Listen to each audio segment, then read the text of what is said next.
ایک دفعہ حضرت موسیٰ علیہ السلام ایک بھوکے اور ننگے درویش کے پاس سے گزرے۔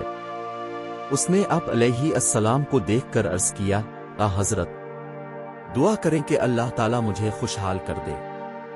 حضرت موسیٰ علیہ السلام نے اس کے حق میں دعا کی اور چلے گئے۔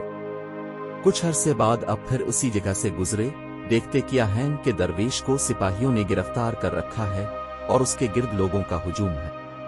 آپ نے پوچھا کہ یہ کیا معاملہ ہے؟ لوگوں نے بتایا کہ اس شخص نے شراب پی کر لوگوں سے دنگا فساد کیا اور ایک آدمی کو قتل کر ڈالا، اب اسی جرم میں گرفتار ہے۔ در سے حیا، خدا جو تجھے مالدار نہیں بناتا وہ تیری بہتری تجھ سے بہتر جانتا ہے۔